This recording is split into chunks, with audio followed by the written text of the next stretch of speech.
leg press. Drop set ang ginagawa ko rito para pagkatapos ng set, ligpit na lang ng mga plates. Yun lang yun. Wala nang ibang kadahilanan yun. Kasi ganito kasi yun. Napakaraming tao na masipag magkarga dyan sa mga machine na yan or saan ba kahit lahat ng equipment dyan sa gym kinakargahan para mapakitang malakas, pero pagkatapos ng set iniiwanan lang yung mga gamit, hindi binabaklas, hindi binabalik doon sa lagayan. Yun kaya pagka ganyan yung ginagamit ko, maraming laman na plates, yung lahat yung lahat nagpakangkang ako sa parte na pagka last set ko na, dinadrop set ko na, para yun na nga, diretso na baklas. Yung pagbabaklas mo may pakinabang din. Madagdagan din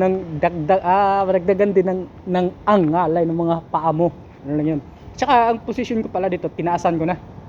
Kasi ayon din sa chismis, pag nakataas daw kasi yung angle ng mga paa mo sa leg press, ang target, ang most dominant muscle na lang, most dominant muscle daw yung hamstring,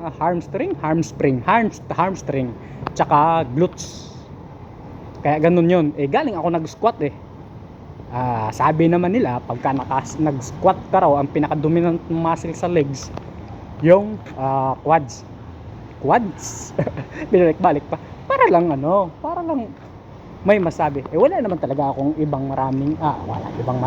wala naman talaga akong balak mag-share ng kahit anong info dito sa social media, kasi napakagulo rito sa social media na dumagdag pa ba ako?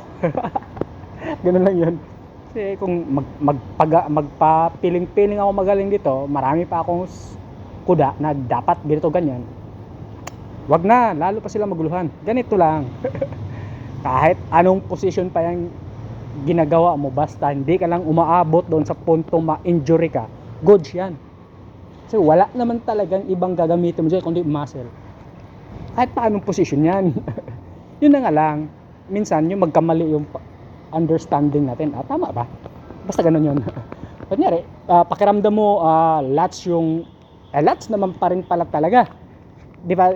Example lang natin dito. Kunyari, yun, pag ibaba ko ng kaunti yung legs ko, sabi nila quads. Galing na akong squat kaya bumalik na naman ako sa quads, kaya tinaas ko yung position ng paa ko para hamstring at saka glutes naman yung magagamit. Sa dalawang exercise pa lang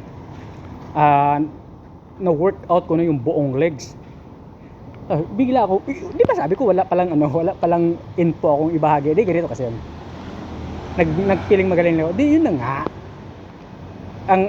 yun kasi yung paniniwala ko dun. Wala talagang sayang na movement kahit kahit ano pang gawin mo, basta wag lang umabot sa puntong mai-injury ka. Yun talaga yung sa akin. Bigay lang natin yung sa back na lang. Yung pagka sinabi nilang bent over row, reverse at saka front grip, pag hinatak mo yan papuntang dibdib, lats pa rin naman yung tinatamaan, kaso nga lang upper lats, middle lats or upper lats. Ba't ba ang gulo? Basta ganun yun, basta lats pa rin. Pagka ang hatak mo papuntang puson o sa pusod, di ba lats pa rin naman yun. Yun na lang, doon na lang talaga wag katalo-talo sa pag-intindi, kasi pag sinabi lahat ng rowing lats naman talaga yun. Pero pag inanggil mo yung kamay mo ng pahiwalay na bandang itaas yung hatak, upper naman yung tatamaan, upper back at saka lats. Yun naman yun. Ba't ba ang gulo ko? Ba't ba napunta doon sa back na legs naman yung win-workout ko? Ganun ako kasi Raulo. Basta ganun na yun, para mayroon lang akong masabi. Meron kasi malakas na music. Yun kasi talaga mahirap pagka sa public o commercial ka na na gym. Kasi yung mga nagbubuhat doon, wala naman silang pake kung mag-video ka dyan. Ang pake lang nila, may enjoy nila yung pagbubuhat, kaya kailangan nila ng sounds. Yung iba kasi hindi na-enjoy yung pagbubuhat pagka may sounds. Ako, nagkaedad na, tapos mahilig ko mag-video. Gustong gusto ko yung walang video. Walang video. Bakit ba? walang sounds pala. Gustong gusto ko yung walang sounds para